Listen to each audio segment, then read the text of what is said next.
खुद को ऐसे भूखा प्यासा रख के तुम अपने साथ साथ मुझे भी तकलीफ दे रही हो। इस तकलीफ से ज्यादा कुछ नहीं होगा, बस आपके शौहर नामदार मर जाएंगे। इसमें मर्जी जिसकी भी थी, लेकिन जो भी हुआ अच्छा ही हुआ। अब बेटा मैं तो हमेशा से चाहती थी कि तुम्हारी शादी हो जाए, तुम्हारा घर बस जाए। मर जाएंगे?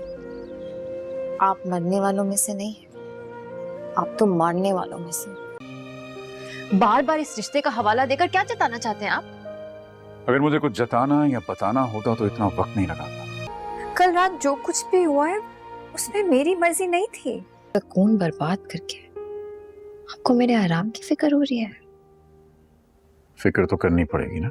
नाजरीन, आप देखेंगे कि सोहा जावियर को कहती है कि जो आपने मेरे साथ किया ना, मैं इस चीज़ को नहीं मानती और ना ही मैं कभी आपको माफ़ करूँगी। इधर आप देखेंगे कि आगे से जावियर उसे कहता है थोड़ा रेस्ट कर लो। इस पर वो कहती है कि मेरा सुकून बर्बाद करके कह रहे हो कि रेस्ट कर लो, इसका क्या मतलब है? इस पर वो कहता है कि तुम मेरी बीवी हो, मेरा हक बनता है कि मैं तुम्हारा एहसास करूँ। इस पर वो कहती है कि कौन सा एहसास, इसका क्या मतलब है? वो कहता है कि अगर मैं खामोश हूँ तो मुझे खामोशी रहने दो। दूसरी तरफ आप ये भी देखेंगे कि जब सुबह हो जाती है तो उसकी सास उसे कॉल करती है और समझाती है कि बेटा जावियर बहुत अच्छा इंसान है, वो बहुत ही अच्छा शोर साबित होगा।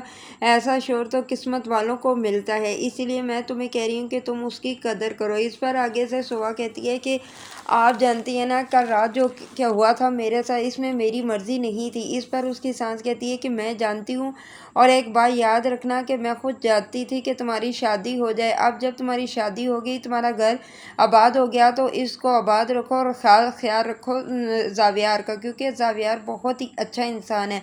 दूसरी तरफ आप ये भी देखेंगे कि सोहा बाहर खड़ी हुई होती है, जावियर उसके पास आता है और कहता है कि यूँ खाना पीना छोड़ने से क्या होगा, सिर्फ इतना होगा कि तुम्हारा शौहर नामुराद मर जाएगा। इस पर वो कहती है कि तुम जैसे इंसान नहीं मरते, बल्कि वो दूसरों के जैसे इंसानों को मारती हैं। तुम जानते हो कि तुमने मेरे साथ बिल्कुल भी अच्छा सलूक नहीं किया। तुमने मेरे से मेरी माँ और मेरा बेटा यानी कि उमर मुझसे छीना, मैं तुम्हें कभी भी माफ़ नहीं करूँगी। इस पर जावियर कहता है कि मैं तुमसे बहुत मोहब्बत करता हूँ, इसलिए मैं तुम्हें कह रहा हूँ चलो खा लो, क्योंकि यूँ भूखा प्यासा रहना अच्छा नहीं है।